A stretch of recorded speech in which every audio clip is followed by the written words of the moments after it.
Good morning, everybody. It is again Thursday morning, and we are here with our craft and Michelle. Got my tea. I see that Billy Berserker has his Dr. Pepper this morning. Do what you need to do. So today we are working on the finish of the shield, and if there's time, then we'll work on attaching the straps and the outer the trim on the outside. So what I did today was I picked up two different colors of Rub and Buff. Nope, there we go. Um, One is called Pewter, and the other is called Silver Leaf. So the Silver Leaf is very close in color to the spray paint that we used last time. But thought we'd take a look at both of them, see how they work out, and also see how they might do on the matte black. And since we're going to be putting trim along the edges, we can test it on the edges and no one will ever know if it's a complete failure. So I realized that I forgot my paper towels, so I will be right back. Enjoy my newly organized space behind me.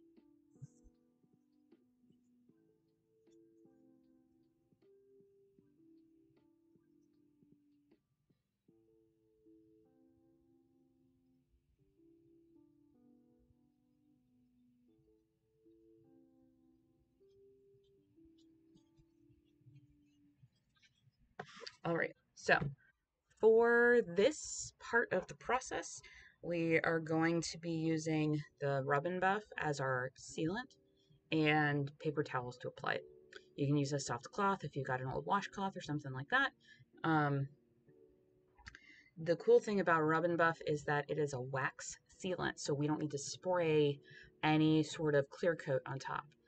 So this is just one of the many ways that you could seal this project. So you can use the Rub and Buff. You could use just a clear gloss spray and just make the whole thing a glossy color. You can see the acrylic paint is a matte, so it does not shine the same way that our silver spray paint does. So we're going to do a little bit of testing, see which finish we like best, and then go from there. So we'll start with the silver leaf because it is the closest color to what we've already got. So a little bit of this does go a long way. It looks like a really small container, and it is, but you don't need a whole lot. So just going to take my paper towel here and I'm going to put just a little bit on here, just a little dot, and I'm going to try it way up here at the top so that if it eats through the foam, if it starts to look terrible, that we can have a different plan.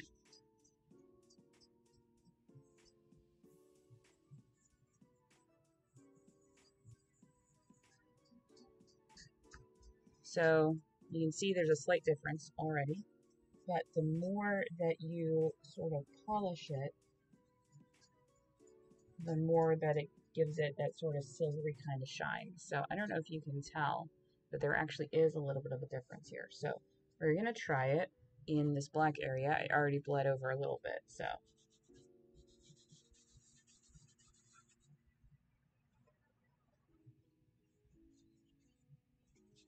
And so I just folded over the paper towel to a spot that doesn't have any on it.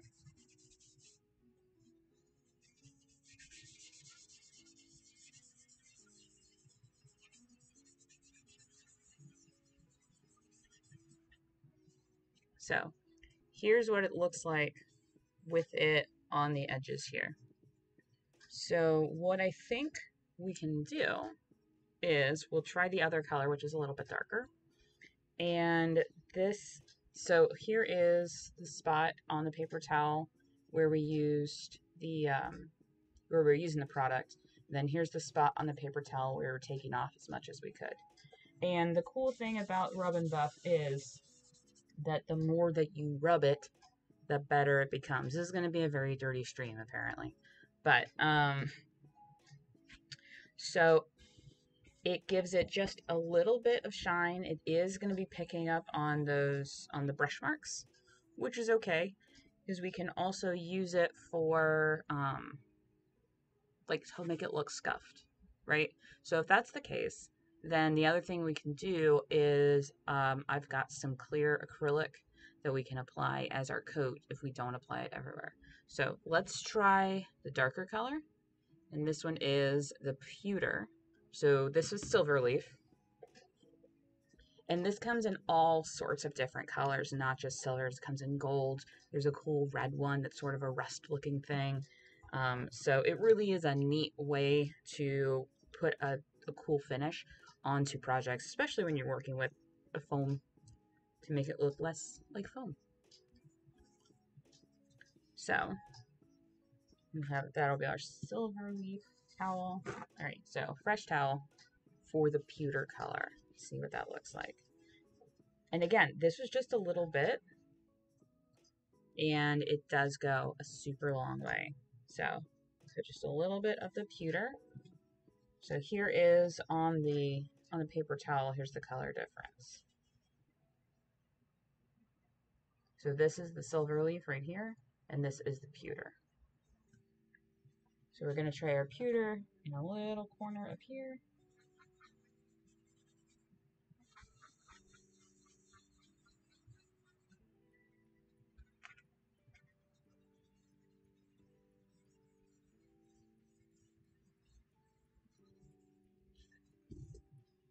So you can't really tell a difference between the Silverleaf and the pewter on the silver itself, which is how it's supposed to work, right? So we will do a little bit of the pewter on the black.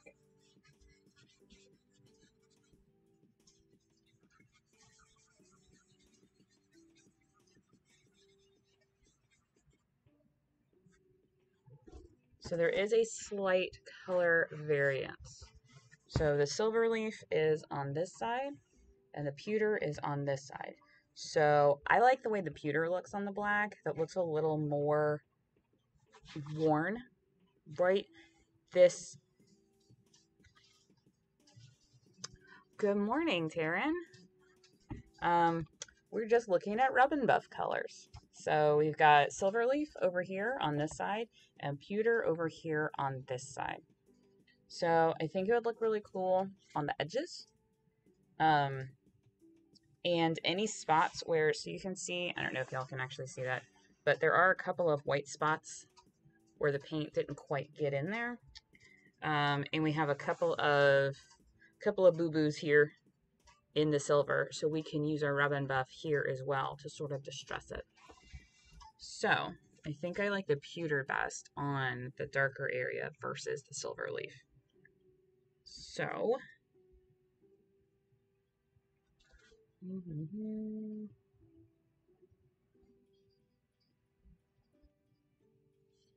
so I think plan Silverleaf in the middle, pewter on the dark bits. So I think that's a good plan. And maybe we'll put some pewter on some of these dark spots to really make them stand out that they've been dinged. The other thing that we can do as well, and I may put the pewter on top of our stencil here. So I tried to do a little distressing while the paint was still wet, and it looks okay, but not the way I hoped it would look. So, well, now I got myself mixed up. All right. So we're going to use so let me go ahead and grab my clear acrylic gloss as well, so we can put all of those, compare all those things together, just side by side, see what we like.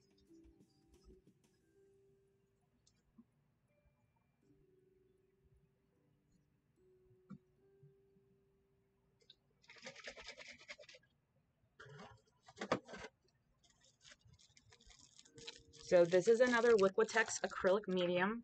This is a gloss varnish. It also does come in matte.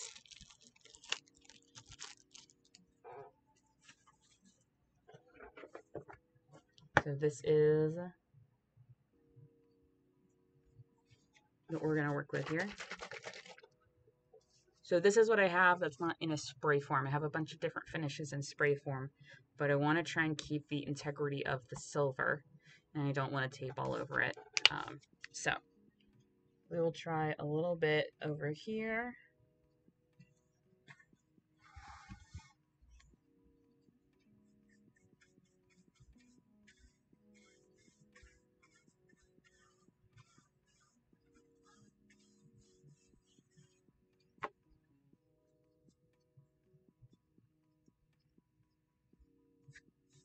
Well, at least since it's clear, you can see when all the crystals fall out.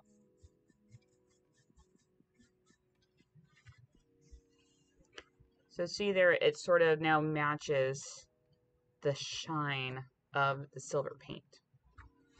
So, yeah, all right, I'm excited now. Okay, so let's go ahead and start with our silver leaf, and we're going to work on this silver area.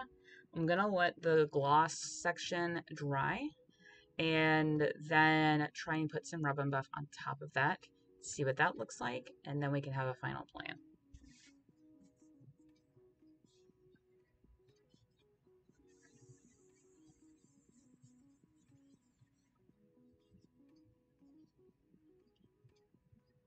So for this kind of project, I like putting the rub and buff directly onto the applicator that I'm using instead of putting it directly onto the project.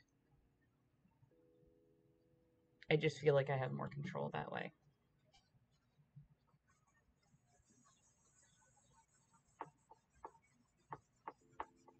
This is also a product that you can layer. So you can do a coat, let it dry, and come back and do another coat and really get a nice shine and get the color consistency that you want. Now what this was actually created for was to use on like if you're refinishing metals. Let's say that you get a dresser and it's got some brass pulls and you want them to be silver instead, but you can absolutely use this to change the color of the metal. It's pretty cool.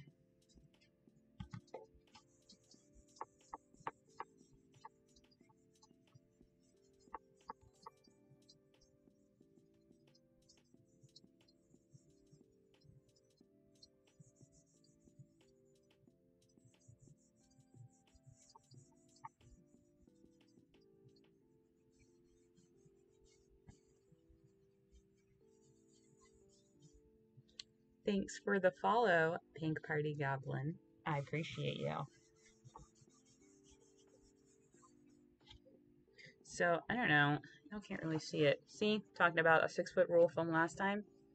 So, there's this little piece right here, which is where one of the um, bristles got trapped behind the paint, and I didn't realize it. And I tried to pull it out, thinking I could fix it. Couldn't. But this is a perfect time that we can take our pewter color, which is darker than the silver leaf,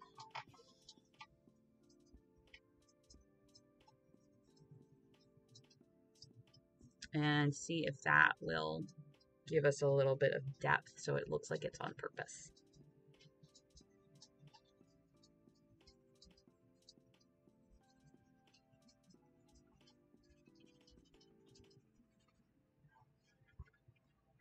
Maybe not.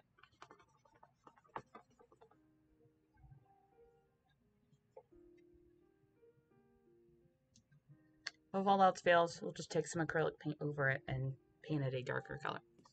Because it's paint. You can always add more paint. That's the best part about paint.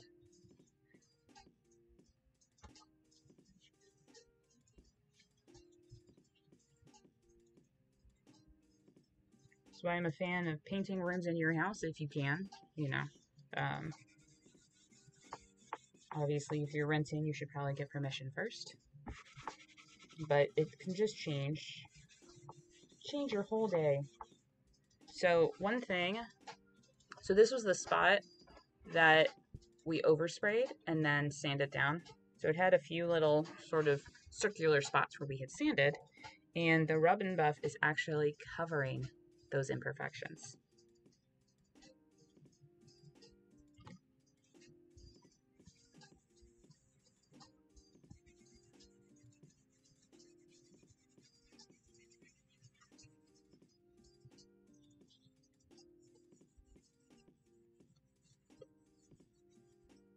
And you can see got a little bit going over the edge here. Not a big deal. Again, we can come in with our black acrylic and touch that up. Especially if it starts to look really consistent, like I don't know how to color inside the lines. Even when I draw the lines, I still don't color inside them. All right, so let's see. So this is just by using the rub and buff. So I'm going to try this on a little corner of our stencil here and just see what it looks like.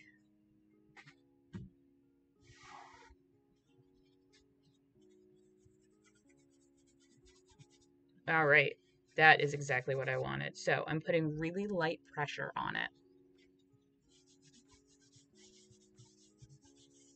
because I wanted this to look a little faded and not so dark so that it was clear that it used to be. Yeah, look at that. Look at the difference. I am super pumped about this.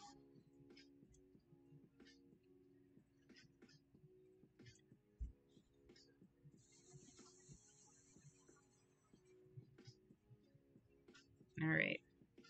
So we'll go ahead and keep moving down the center.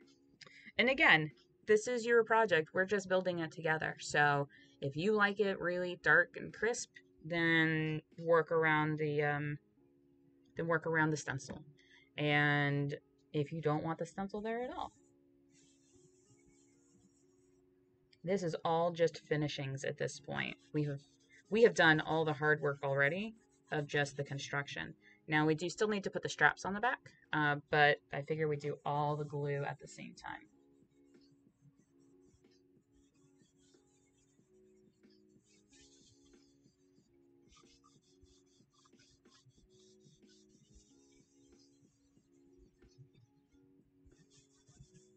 And then if we go over a little bit, then it just looks more faded. So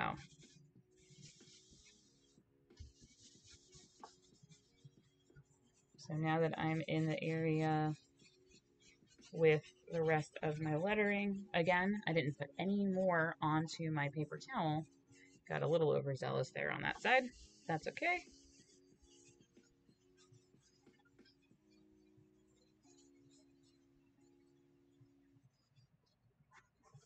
So now we have this nice sort of weathered, inconsistent kind of look of a fade. And you can see a little bit the difference between this side, which has the rub and buff on it, and this side, which we have not yet treated. It's got a little bit more shine to it, and is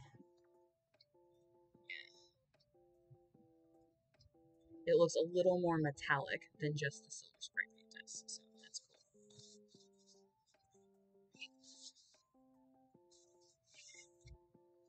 What an excellent idea, chat. What you were thinking. So the gloss that we applied is dry now. So let's try just a little bit.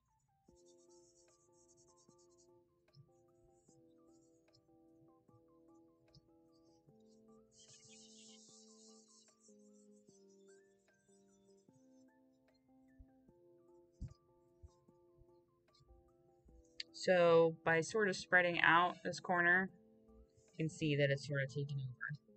But we can put the rub and buff on top of the gloss without ruining that gloss effect. So, good to know.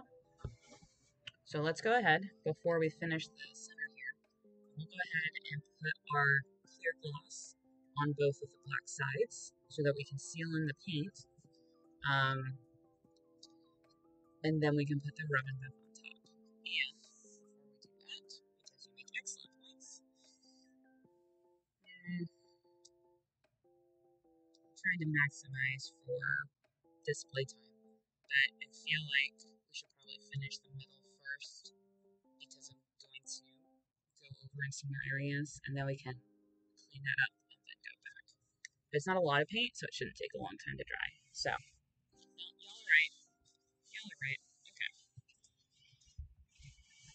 So let's go ahead and keep going with this.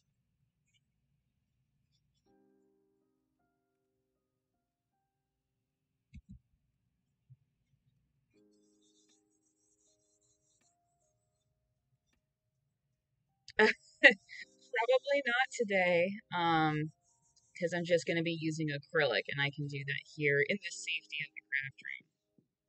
But you never know when I might decide to do another field trip to another part of my house.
You can also use the rub and buff on a paintbrush to get some of that dry brushing effect as well.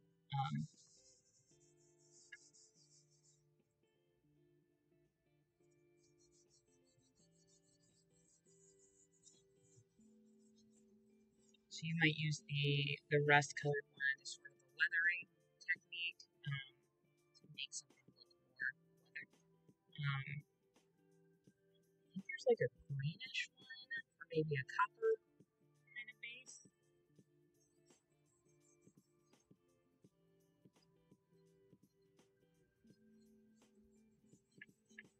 I know there are a couple of different gold colors.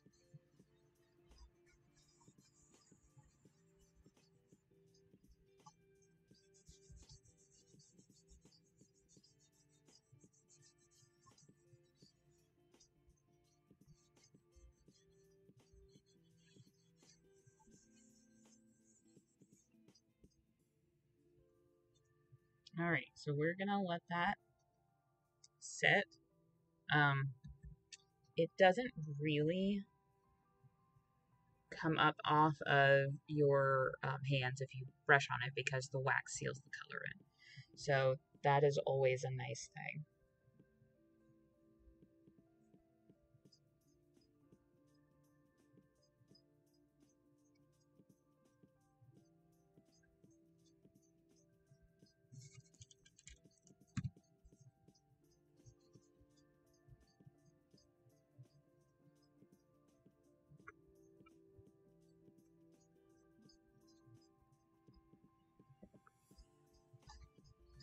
Yeah, I was hoping for a little more color variation on the silver between the pewter and the silver leaf, but that's okay. It did make that a little bit darker. It looks like on camera. That's our imperfection from when we first started building because we got this out of the scratch and dent bin. So let me grab black paint and paintbrush.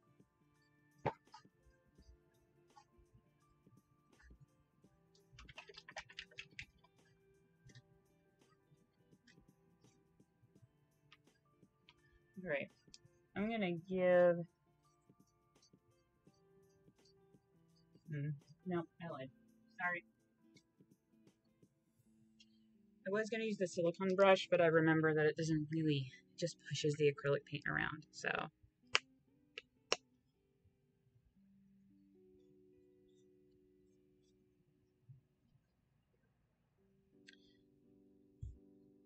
Probably so, but it also depends on your interpretation of cyberpunk, right?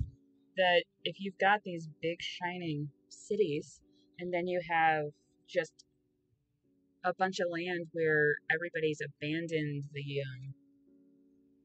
fields and the farmland because maybe nothing grows there anymore because of acid rain or whatever, that you could have rust and chrome uh, in the same place, in the same setting.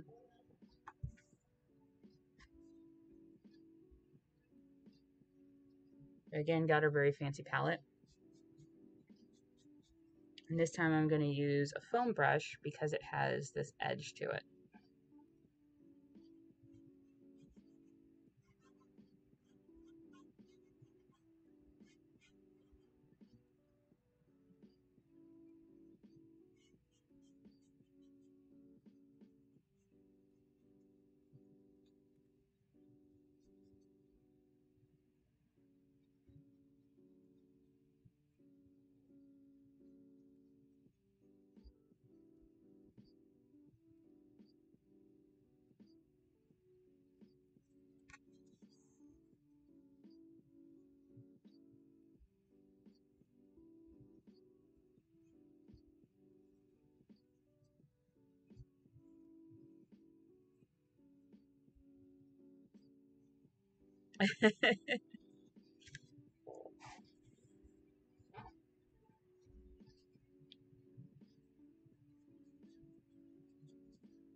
Yes, edges, especially doing so, trying to go with a look of something that at least used to be corporate and isn't anymore. Maybe because they threw it away or somebody stole it or whatever you're trying to whatever you're trying to say with the piece. That's something that's got crisp, clean edges. Is very, in my mind, it's a very corporate, mass produced kind of thing. Whereas if it's a cyber arm that you built yourself out of whatever metal you had in your house, those edges are probably not going to be as crisp and colors are going to be mismatched and, that sort of thing. So it really depends what your source material is or what you're trying to show.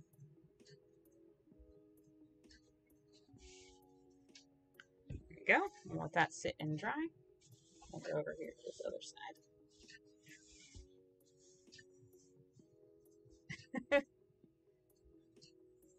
Look, at the end of the day, it's still Lone Star, and they're still not the best people in Shadowrun Land. So, you know.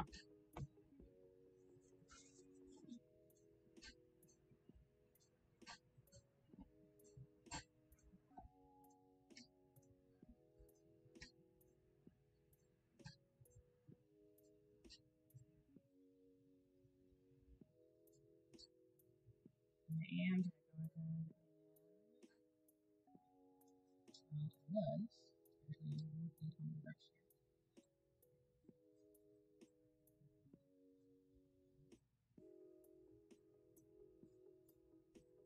go ahead and just give us a nice consistent base to start.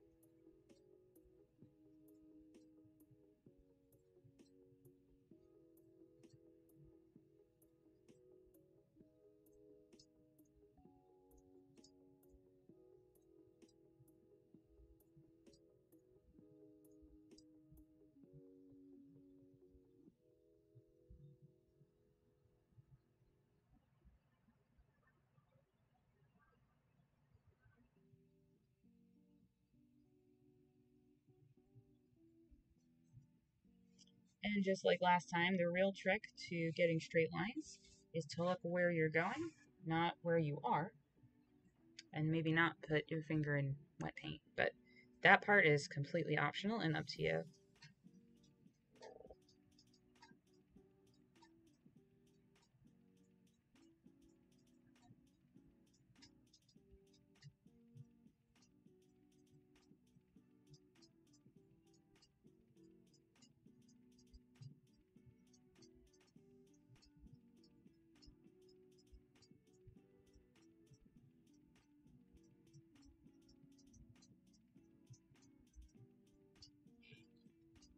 is too far away.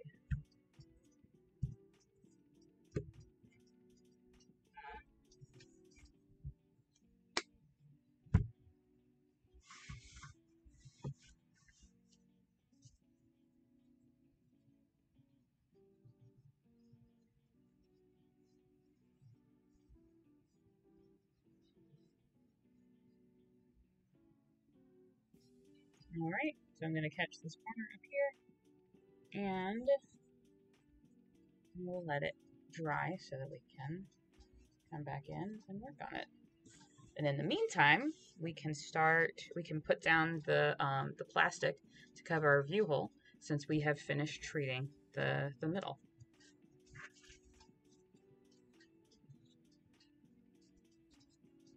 And this isn't even, I mean, it is paint, but it's my dirty fingerprints with having wet paint on my fingers.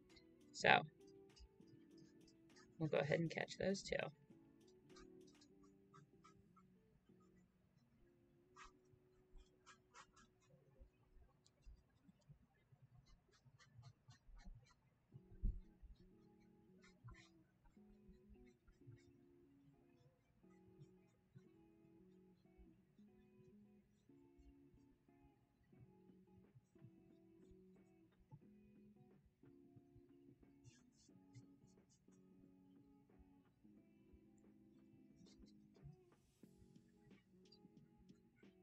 All right.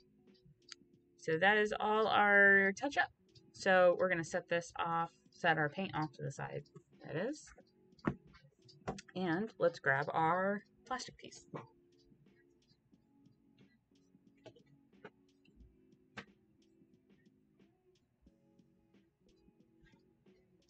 All right, so here is our plastic piece that we cut out when we were cutting everything else out. So what we're going to do is we're going to glue the plastic piece on front so that the barrier is outside, if that makes sense, as opposed to gluing it underneath,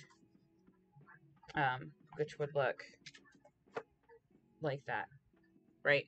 So this is going to give us a chance to really hide those edges, and also to, because in our reference photo, it has the same sort of trim along the edge of the viewfinder as it does around the edges of the shield. So that way we can sort of make everything look uniform. So for this, we are going to use our handy dandy hot glue because hot glue loves plastic. So I've got my little glue gun here that I've had forever. There are fancy glue guns that are temperature controlled. There's low heat glue guns, all sorts of stuff. This is just a little cheap one. I think I got it from like a dollar store or something like that when I was in college. So it's been with me for a while. It's lasted. So very excited about that. So I'll plug it in here.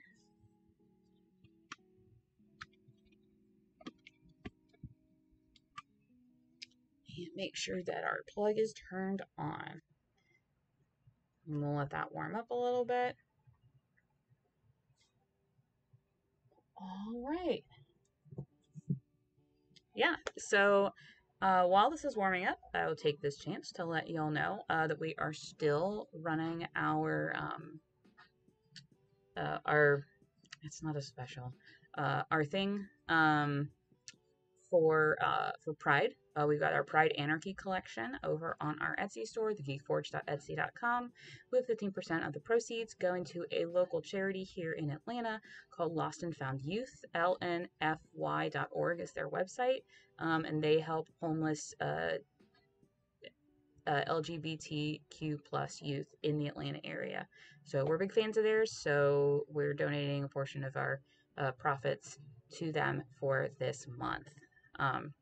Yes, so a low heat glue gun is, so two things about low heat glue guns.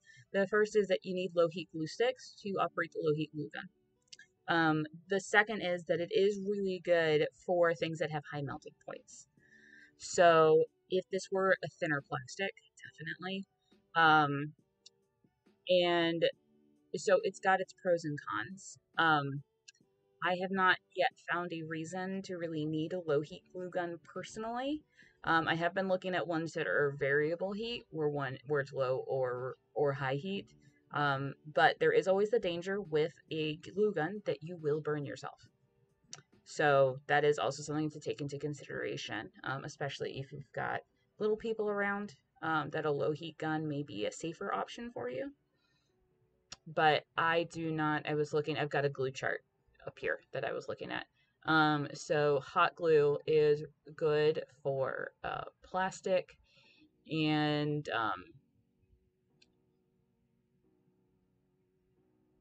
for putting plastic and foam together, but not plastic on plastic, which is why in the last project we did, we got a special vinyl glue.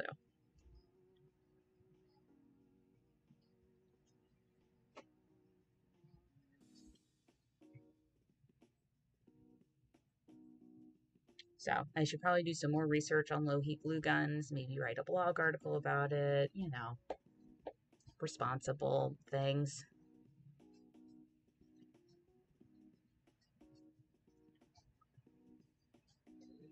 I'm very excited. There are all sorts of new things that are coming out, especially useful for cosplay. There's a new kind of ironable fusible material that is softer than Warbler that can be used for making like big collars and stuff. So I'm interested to maybe look into that. I do like new stuff. I just am really good at the old stuff. So yes. Billy Berserker and I play together in the Shadowrun game on Tuesday nights at Master of Rem, twitch.tv/Master of Rem. That's the thing. Um, and that I do and have been for the last year, trying to be team mom. So trying to be responsible, you know, sometimes.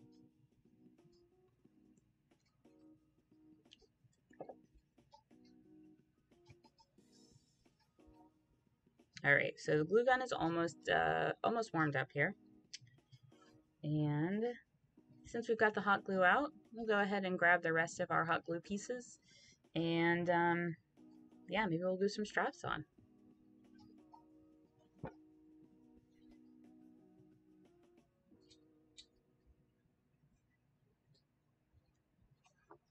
So I've got a piece of scrap foam from when we cut our pieces out earlier, and so we're going to use that, and we have our two buckles that are sewn onto the webbing, right? And our two straps. Now this is the modified straps that is 2 inches of hook and 10 inches of loop, because it is called hook and loop tape when we're trying to not violate copyrights. So, all right, we've got our glue gun warmed up. You can see it's got, maybe you can't, I guess you really can't, but it started leaving hot glue globs on my work surface. So that means that it is ready to go. So what I'm going to do is I'm going to put hot glue onto the foam and then put the plastic down on top of it so I can control where it goes without having to worry about burning my fingers.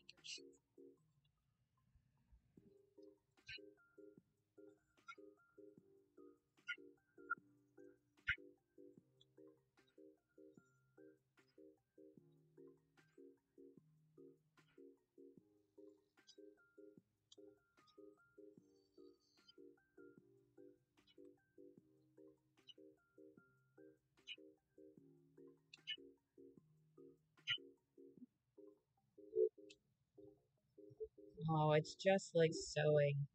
There's just enough glue left in that glue stick for this. Right?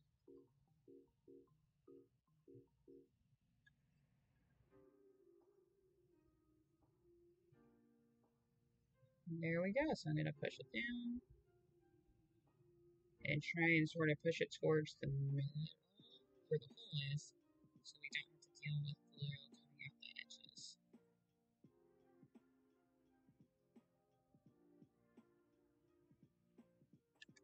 Yeah, so some of this dried. I didn't put quite enough, but that's okay. We have majority of it down now. So as you can see our glue. But that's okay because we're going to be putting our trim on top of it. So not to worry. So let's go ahead. This paint is mostly dry. Ooh, excuse me. There's a little bit left, so that'll either come off on the table or dry while it's turned over. And this is the back of our piece. So you can see the overspray from our spray paint that got into, even though this was lying flat on our surface, but still, it gets everywhere. So, excuse me. So we are gonna do it this way. So we want to put our straps, our clip parts, up by the window. And then our other parts, the hook and loop parts, will be down here. So basically, yeah, so we'll start with this. So I'm going to line it up with my arm.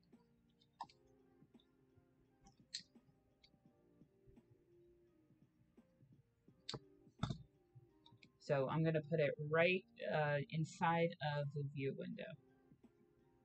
And it should be this way. So there's not really a right and wrong way, except that the clips are easier to manage if it's, see how it's sort of curved? So if the curve is up instead of this way, it's going to be easier for you to operate the clips. So I got a little overzealous again. I got gesso on my hands and then it's on the strap, but it's fine because no one's going to see it. It's going to be fine. Okay. So grab our penknife here.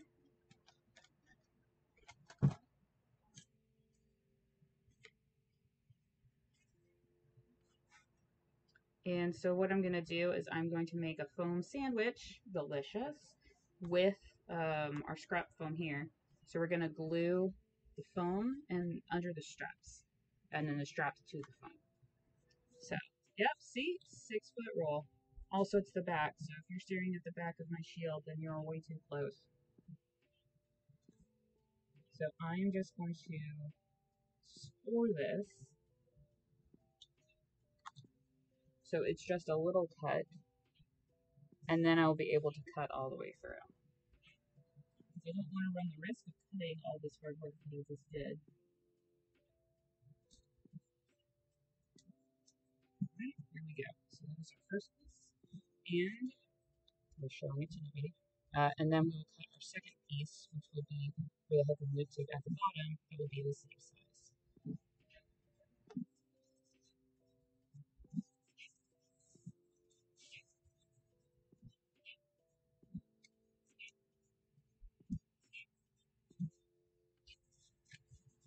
There we go. Alright, so what I'm going to do is I'm going to put the glue down first for the buckles. Make sure that's all lined up, and then we'll put the foam on top of it and cement it in.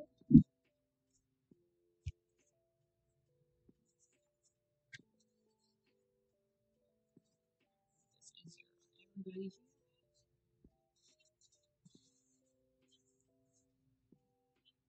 Okay, so all I'm going to do is I'm going to hold down the buckle with the strap here, and I'm just going to lift up the edge just so I can get my glue done. Actually, before I do that, I'm going to get a fresh stick.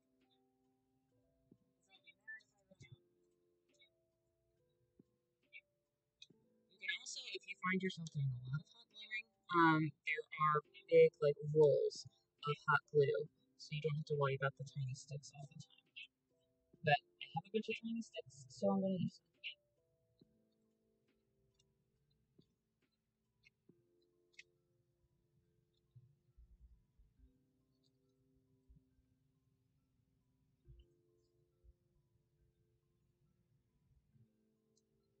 And just want to put, really you can't overdo it with the hot glue on this side. We want this to be as much coverage as possible because we want this to be as strong a bond as we possibly can.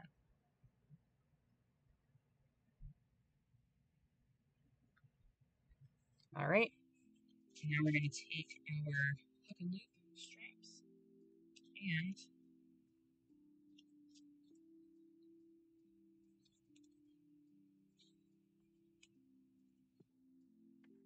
so basically the shortest that it would be about here.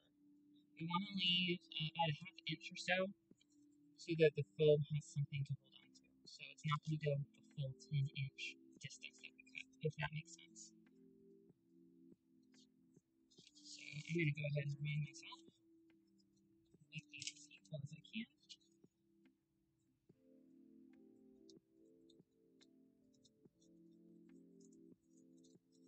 There we go. So what that means is that we should be able to,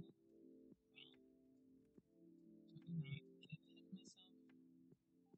Don't want to glue something down and then have to pull it back up.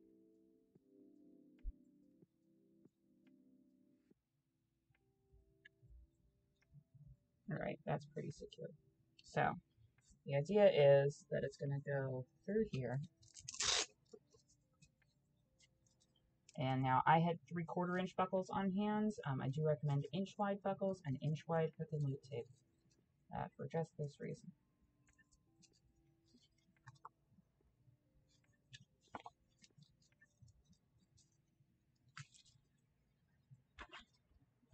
There we go.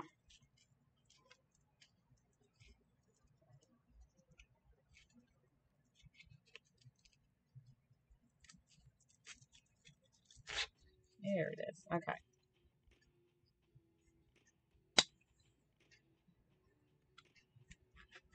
So if we go to our 1/2 inch spot here,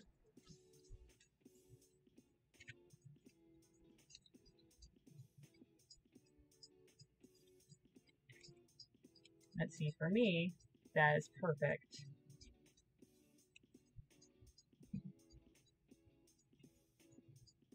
And if this is the widest part of my arm, that it's going to be a little bit longer, but that's why we made it adjustable. So y'all can see that. So we are going to, let's see.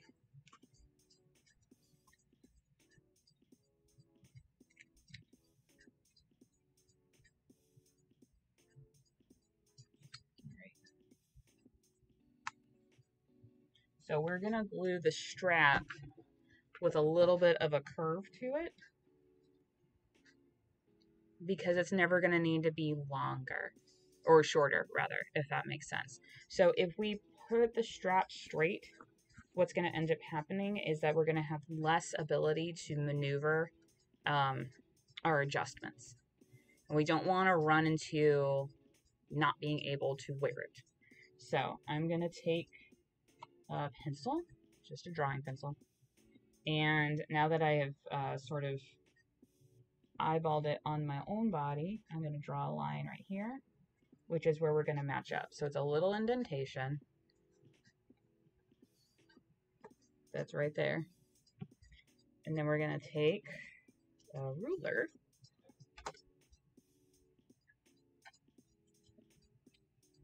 and make the same mark on the other side.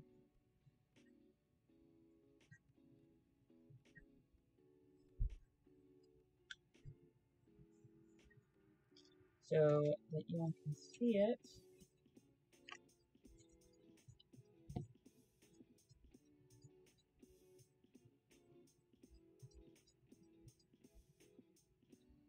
That this is where we've made our marks. We're going to glue it down. So for me, and you should probably check your own, you know how massive your forearms are. I don't know that about you. But for me, from the top of the strap to this is 6.5 inches, thereabouts. So if that is helpful for you as a starting point.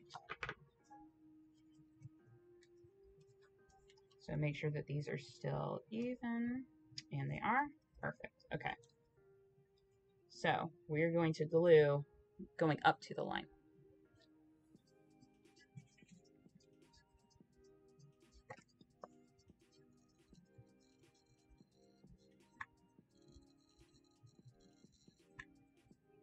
And again, can't do too much glue because this is the part we want to make sure is super, super strong.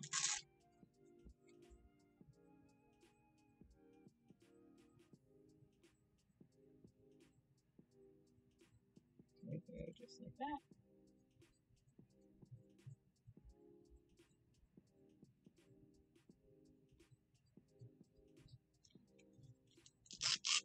This one will not be in the buckle, so it'll be a little easier.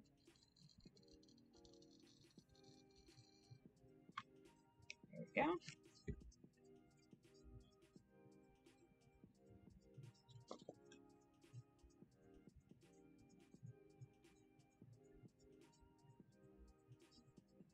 There we go. We do want to make sure that it lines up with the buckles so that it's at least as straight as we can get it. So since this one is being finicky, we'll go ahead and we're going to glue down our foam on top of it. Just like that. So what I'm going to do is put a line of hot glue on my foam piece here, and then we'll just put it straight down.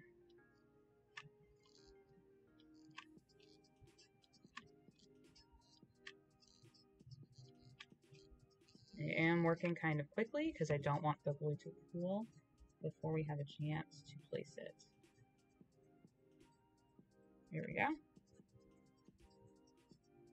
And now we have a foam sandwich.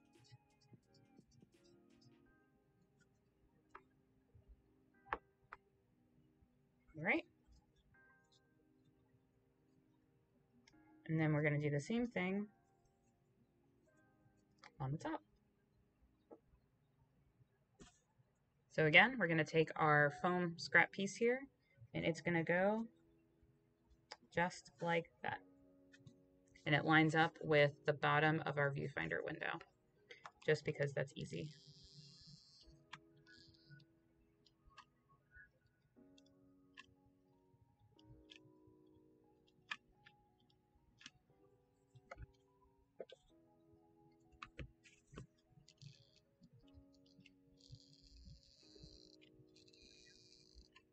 Okay.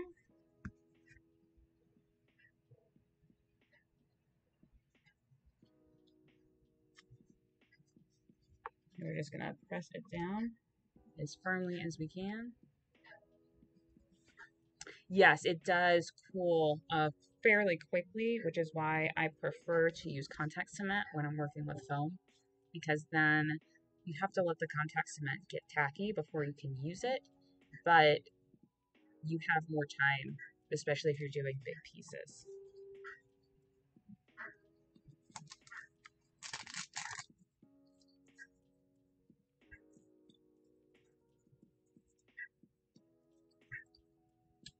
Go ahead and this one as well.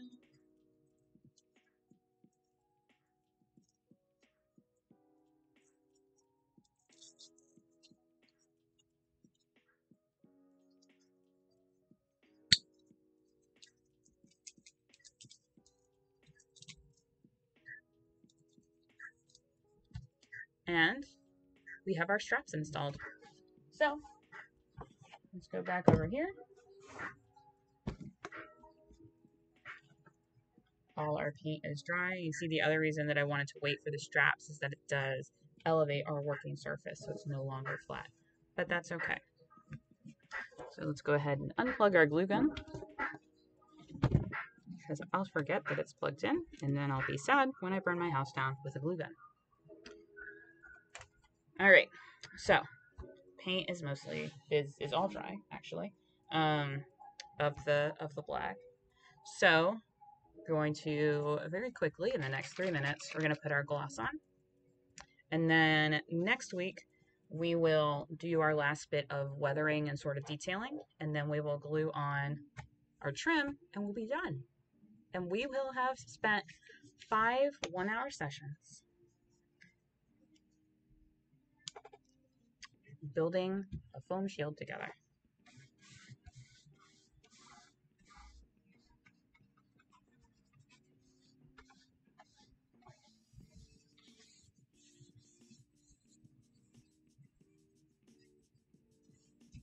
Yeah, that's really one of my favorite things about crafting and sewing and cosplay is when stuff comes together and you get those finishing touches on it, that it really does start to look like what you want it to look like.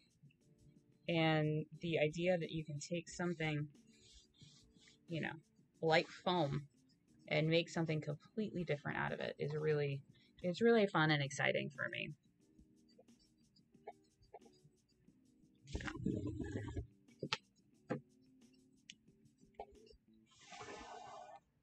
And this, I'm just putting the gloss directly on here because there's no sort of, I mean, we need the full coverage, right? So again, we want to be careful when we get to our edges here, because a responsible person would have taped them. But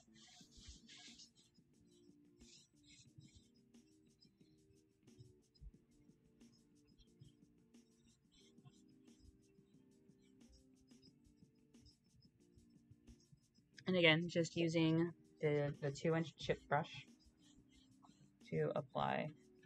And I am going in I'm brushing the finish on in the opposite direction of the brush strokes for the acrylic from before.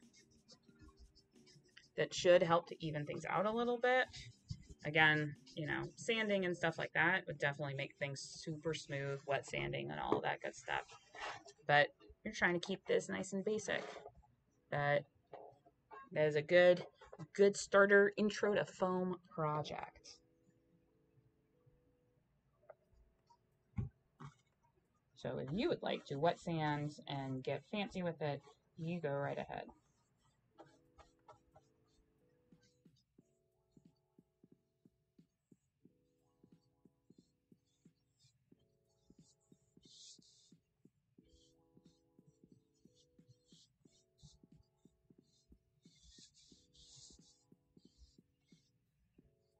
See, there's one of those pesky bristles.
There we go. We got our gesso on there. Alright, sorry, our gloss rather. And again, I use the Liquitex acrylic gloss varnish. And so it's already starting to dry in some places because we didn't put a whole lot on there.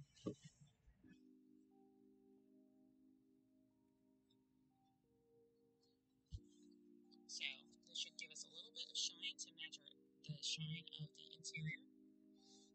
And so next week we will use our pewter rubbing buff for scuffs and scrapes.